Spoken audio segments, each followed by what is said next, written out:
boa noite, senhoras e senhores que nos acompanham pela Lagoa TV. Hoje estamos respirando tradição, respirando tradicionalismo. Estamos com a cultura aflorada no peito. Afinal de contas, é Semana Farroupilha. É Semana Farroupilha, é tempo de resgatar a essência da Semana Farroupilha, é tempo de resgatar um pouquinho da história, mas acima de tudo, é tempo de trazer essa verdadeira essência da própria cultura para hoje. Por quê? Para a gente fazer com que nossos jovens, nossas crianças jamais se descuidem de tudo que é realmente importante nesta semana tão famosa, pelo menos aqui no nosso estado do Rio Grande do Sul. É tempo de resgatar aqueles 10 anos de batalha entre chimangos e maragatos, falar sobre os lanceiros negros, aqueles que eram mais ágeis em uma batalha e defenderam demais os nossos maragatos, os nossos farrapos aqui nesse garrão brasileiro. Mas é válido sempre lembrar também que não é só de glórias, muito pelo contrário, não é só de grandes polpas que foi ocasionado ou que foi vivido nestes 10 anos de batalha, né? A inconformidade com os grandes estancieiros e a liberdade que os negros solicitavam fez com que o nosso Rio Grande se rebelasse contra o Império. Isso mesmo, grandes taxas de impostos nas charqueadas e tantas outras negatividades aqui para o Sul fez com que se unissem essas duas forças, mais algumas de fora também, e ali se desse uma grande revolução, uma das mais sangrentas do nosso país. E tivemos várias batalhas, mas uma que ficou gravado e negativamente foi a Batalha dos Porongos, ou a Emboscada dos Porongos, né? Onde a grande maioria daqueles combatentes farrapos foram mortos por traição. Aliás, a traição era uma das grandes armas que os imperialistas tinham contra o nosso Rio Grande. Mas existem várias páginas boas, ou pelo menos mais agradáveis de se ler nessa história. Fala um pouco de Anita Garibaldi, a heroína de dois mundos, ou de dois povos, o amor com Giuseppe Garibaldi, um dos grandes heróis, ou grande combatente que veio da Itália para pelear e para defender o nosso Rio Grande, simplesmente por simpatizar com o tal. A união com os portos de Laguna, de Santa Catarina, e também aquela grande transição de navios por terras puxados por boicarreiros, mostravam a perseverança e a força de um povo que queria ser liberto.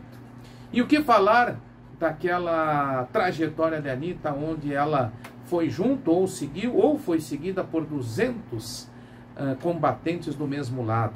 E ao sair aqui de meados de Curitibanos, Campos Novos, para chegar na capital Porto Alegre e retornar aos campos de cima da serra, somente esta mulher, uma das mais guerreiras, e mais 4 homens sobreviveram a essa caminhada. Dizer que essa força vem inspirando as nossas mulheres, é claro que vem, mas o que ficou registrado mesmo é que elas também tiveram grande participação nessa Revolução Farroupilha. Bom, o tempo se passou, mais e mais guerras são destacadas pelo nosso Rio Grande do Sul, pelo povo que aqui residiu e nos deixou essa herança. Batalha do Paraguai, a Revolução Assisista, a Federalista, enfim, e nós chegamos num ponto que precisamos destacar do término dessa Semana Farroupilha, assinatura, do Poncho Verde, o Tratado de Poncho Verde, que deu fim. Há quem digam que os nossos rio-grandenses perderam a guerra. Há quem digam que o nosso povo do Rio Grande do Sul, que era mais ligado por aqui, não que não existiam chimangos aqui nessa nossa região, existiam bastante, mas há quem diga que os farrapos perderam. Enganam-se. porque estavam peleando por um ideal. Esse ideal era tornar o Brasil uma república federalista. A pergunta que eu faço a todos que nos assistem essa noite: o que o nosso país se tornou? Pois bem, o que o rio-grandense queria, o que o farrapo queria, é o que o Brasil se tornou e é hoje uma república federalista. Então a grande vitória talvez esteja aí.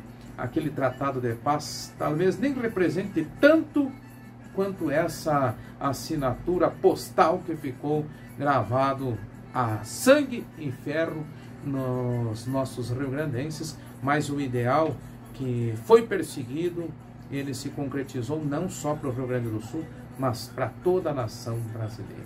Bom, aí em diante, pessoal, só nos restam destacar ainda mais o Grupo dos Oitos, aqueles que formaram o 35, que formaram a Chama Crioula, enfim, que de Porto Alegre para todas as partes do nosso Rio Grande do Sul tinham amor e saudade de casa, criaram um galpão e o primeiro CTG. Quem sabe aqui passe um pouquinho dessa história das semanas farroupilhas serem destacadas em todas as cidades.